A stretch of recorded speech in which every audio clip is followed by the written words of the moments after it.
Honorable Leader of the Opposition. Thank you, Mr. Speaker.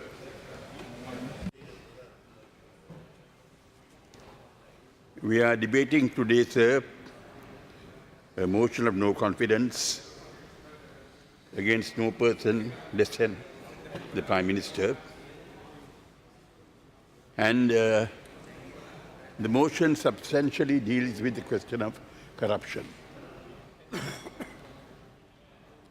Corruption has been, said, the worst disease that has afflicted our country. There was a time when there was no complaint of corruption. But in recent years, corruption has been the worst disease, as I said before, that has afflicted the country. And it must be eradicated completely. There can be no question about it. The roots of corruption must be eradicated. And I think there would be general agreement that politicians probably constitute the root for corruption. And I think that needs to be addressed and that needs to be eradicated. Any complaint of corruption must be fully investigated. And the severest punishment must be awarded to persons found guilty of corruption. There can be no compromise whatever in regard to that position.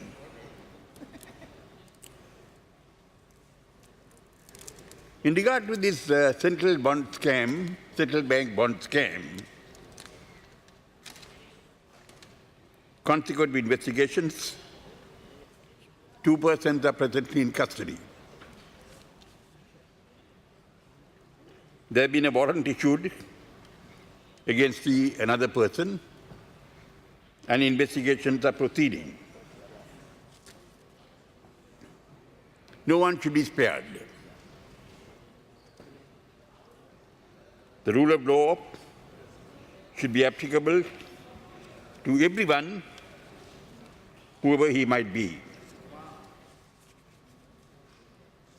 The rule of law can be no respecter of persons.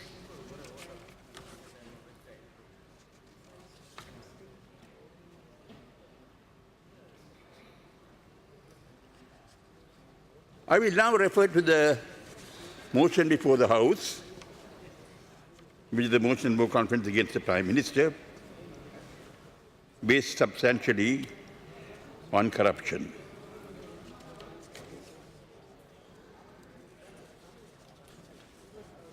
The motion of no confidence seeks to implicate the Prime Minister with the bond scam.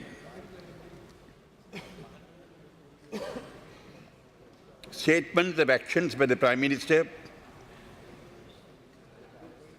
of a general nature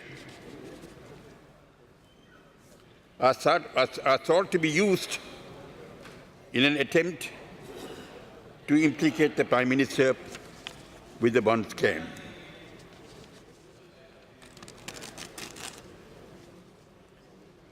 The wording of the motion and the timing of the motion are indicative of the pursuit of a political agenda through the motion,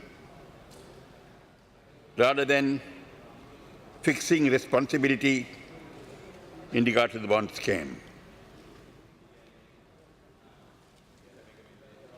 The question must be raised as to why the wording is so vague, lacking in any specific charge against the Prime Minister in regard to the fraud pertaining to the bond scam per se. And why should this motion be brought now, at this point of time, is another question that I would like to pose to the House.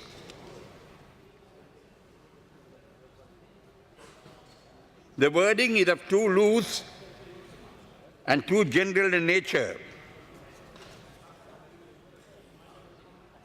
It could be that the Prime Minister is facing this situation because of the confidence he placed in someone who has betrayed him.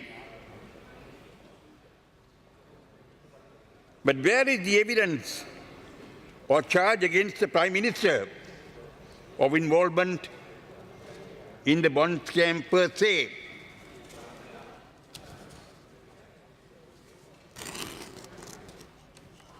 Is the wording of the motion so loose and so general because of the lack of specific material against the Prime Minister in regard to the bond scam? And if that is so, in my submission, the motion lacks credibility.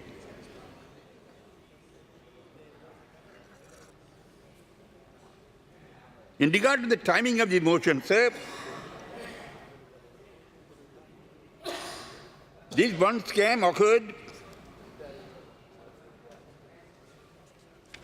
3 years ago. It has been the subject of total public focus for a long period of time, from early 2015. Why has this motion of no confidence been brought against the Prime Minister only now? I have a duty, sir, to answer some of the questions I have raised. I want to pose the question whether the motion against the Prime Minister is the first step in a plan to bring down totally and completely the present government. The President, His Excellency Maithripala Sirisena, was elected in January 2015.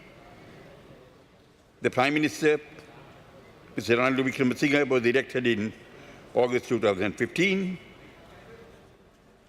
They were elected on a certain mandate.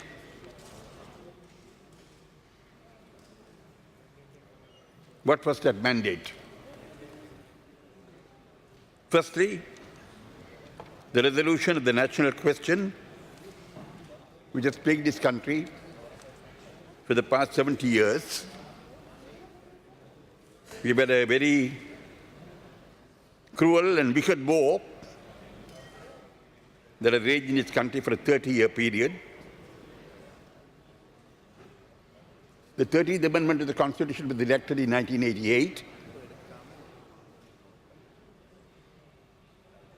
It was found to be inadequate, insufficient, ineffective. And during President Premadasa's time, there were steps to bring about new constitutional proposals. There was the Mangala Munasinghe Select Committee. There was the report of that Select Committee with substantial consensus.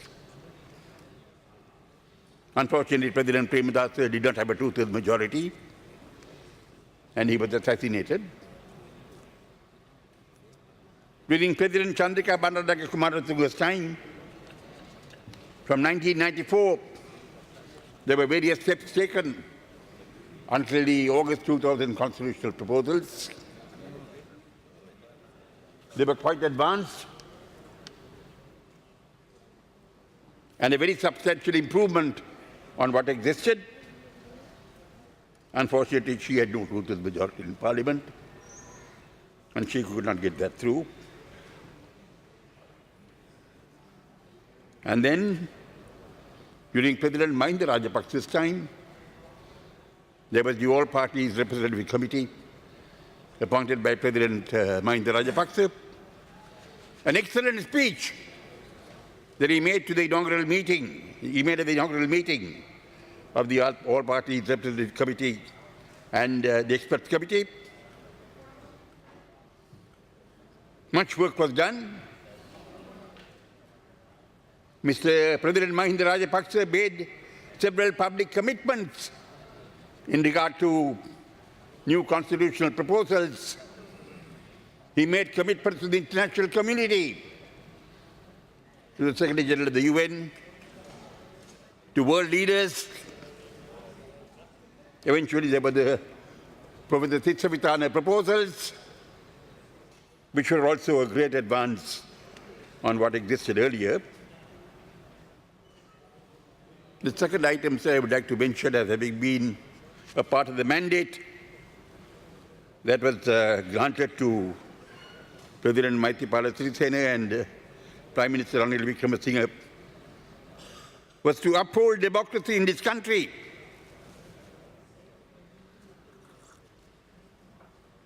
And avoid this country moving towards totalitarianism and dictatorship.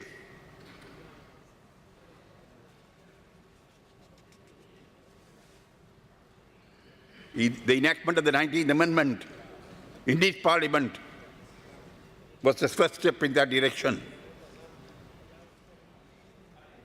I think the third item in that mandate of significance was uplifting the economy so as to give our people a better quality of life and eradication of corruption and waste was one aspect of that matter. These were the main issues during the campaign. The President and the Prime Minister were elected on the democratic verdicts of the people for certain fixed periods of time under the Constitution. The opposite camp was defeated in both the elections. Everyone knows who was defeated. What was the mandate the people gave? I think, sir, the mandate the people gave is best reflected in the opening address made by His Excellency the President Maithripala Sirisena when he addressed Parliament on the 1st of September 2015, when he outlined and made an official statement on government policy in Parliament. I would like to read, sir, from that statement of policy defining the mandate which His Excellency President Maithripala Sirisena made in Parliament. I presume that this new Parliament marks an important turning point in the Sri Lankan political history.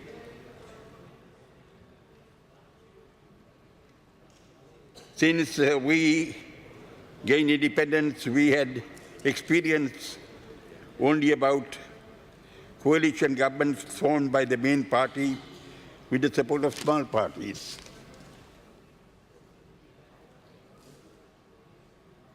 He referred to the fact that in this Parliament, the two main parties had come together. The main objective of consensual government that is formed based on the concept of national government is to build reconciliation amongst all the ethnic groups and achieve social and economic development simultaneously and achieve high human development, enabling us to face the world, to face the new world that will dawn by 2020 and to face the national and international challenges in a similar manner.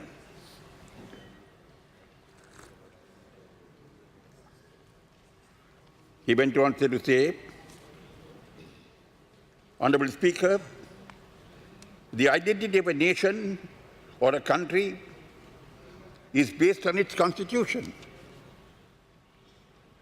That is why a constitution is considered supreme. During the 60 years after independence, we have adopted 3 constitutions. Yet it is unfortunate that we have not been able to adopt a constitution which enables all of us to agree as a single nation. His Excellency Maithripala Sirisena clearly stated that we had not been able to agree upon a constitution which made us a nation. He went on saying in the course of that speech to further say, and I quote, he said, we parliamentarians, I'll avoid quoting the exact words to save time, sir, comprising of communities such as Sinhala, Tamil, Muslim, Burgher, Malay, and Adivasi must live in harmony. There must be reconciliation. We must coexist. And I, as President, am dedicated to the achievement of these objectives. He concluded his speech, sir, on the same lines.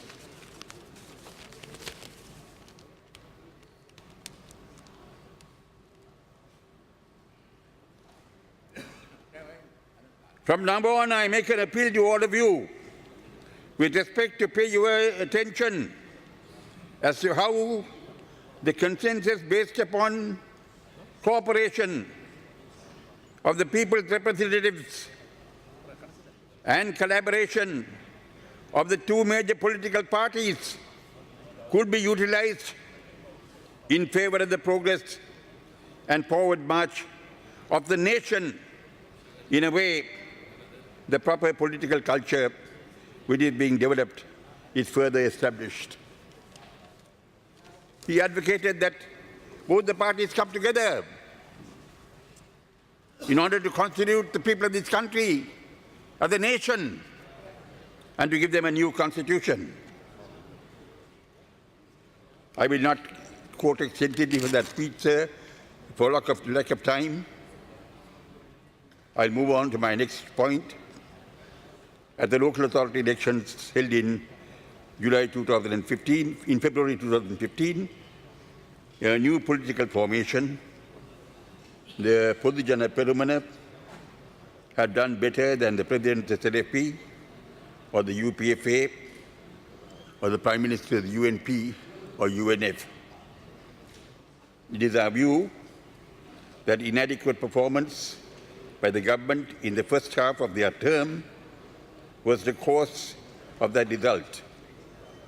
If they perform better in the remaining 2.5 years, public disenchantment can change. Unfortunately, the Podujana Perumana does not want that to happen.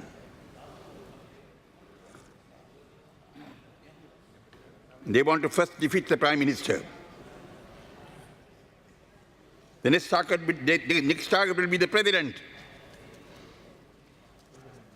They want the government brought down. We want the government to implement the mandate given to it by the country in January and August 2015. In these circumstances, how can we possibly support this no-confidence motion, sir? When particularly in relation to the bond scam, the motion does not reveal anything specific against the Prime Minister. The true intentions of the Podujana Perumana are shrouded in an environment of prejudice based upon the bond scam.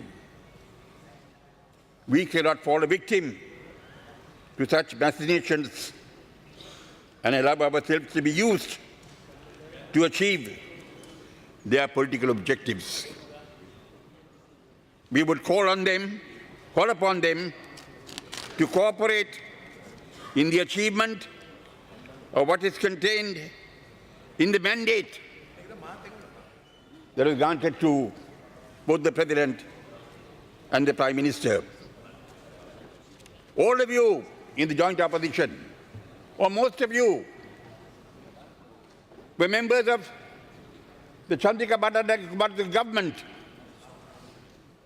You were members of the Mahinda Rajapaksa government. You were members of the Titsavitana All-Party Representative Committee. You played a role in the formulation of all those constitutional proposals. Many of you have participated. President Mahinda Rajapaksa has definitely participated, both in President Chandrika Bandaranaike's proposals and the proposals during his own time.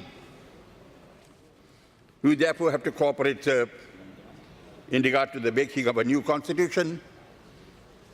This parliament has adopted a resolution converting itself into a constituent assembly unanimously, with no one opposing it, to frame a new constitution. We have done much work on that. The steering committees and subcommittees have come up with their reports. That process must continue. If we want this country to succeed economically, we're a small nation.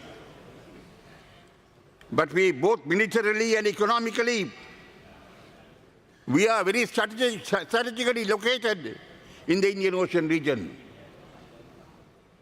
We can become the economic hub of the Indian Ocean area. We can have access to wide markets, large markets, if our economy can improve. And our economy can improve only if there is genuine peace in this country. If all the people in this country, whether they be Tamils, Muslims, Sinhalese, Burghers, Malays, or whomever, are able to live as equal citizens.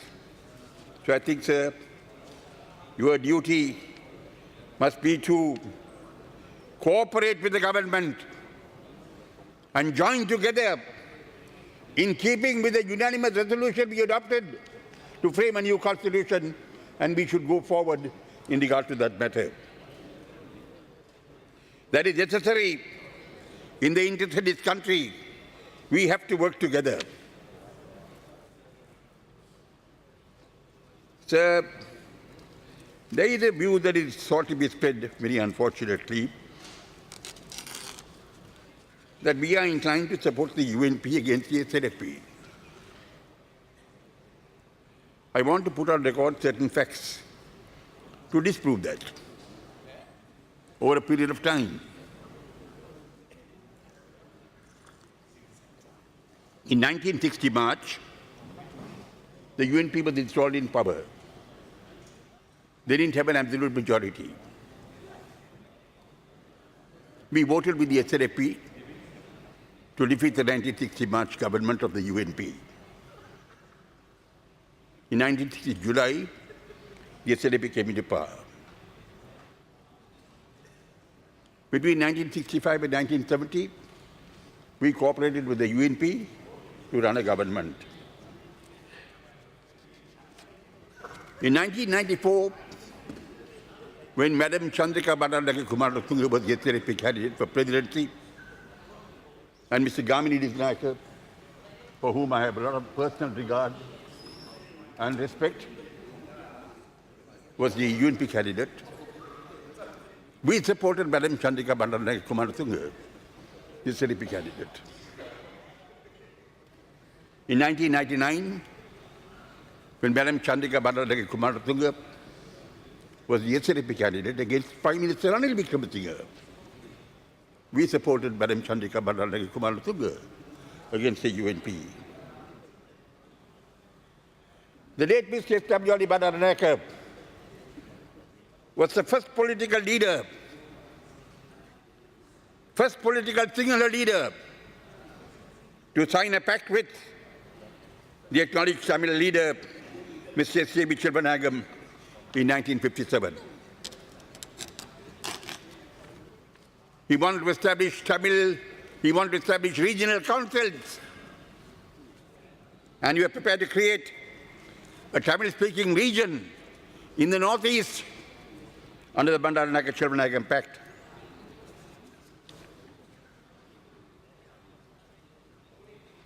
When the UNP government sought to deprive Visit Srimambo Bandaranaike of her civic rights in the 1977 Parliament, we resolutely defended Mrs. Bandaranaike and opposed that motion.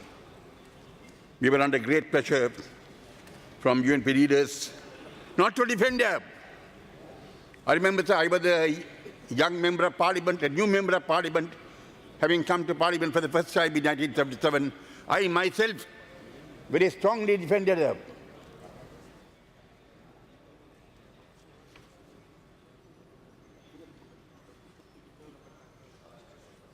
Therefore, sir, the view that we are with the UNP and against the SLFP has no foundation whatever. My late leader, Mr. S.A.B. Chilvanagam, used to always tell me, Sampanthan, we must work with any single political party that comes with the confidence and support of the single people is prepared to resolve our question. And in that respect, probably the SLFP has a greater contact with the single people than even the UNP. So we are concerned, sir, in the interest of this country, in the interest of all the people in this country, in working together with the two main political parties. We would like all of us to come together. I would make an appeal to Honorable Chamal Rajapaksa, Honorable Dinesh Gunawardena, Honorable Dala Salaha Peruma, your senior SLP members. We must come together and resolve this problem that this country is facing. This country has a different future. The country has a different destination. We must not lose our way. We must bring about permanent peace in this country, bring about permanent amity in this country, bring about permanent unity in this country, constitute the people of this country, the Sinhalese, the Tamils, the Muslims, the Burghers, the Malays, into a Sri Lankan nation and move forward with prosperity. If we don't want to do that, and we want to falter, then nobody can save you. And eventually nobody will save you.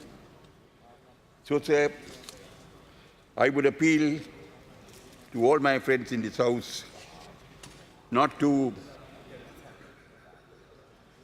go against the verdict of the people that was given in 2015 to both President Maithripala Sirisena and to Prime Minister Ranil-April, but to come together in a spirit of cooperation in the best interest of this country to resolve this country's vital issues. I thank you, sir. Honorable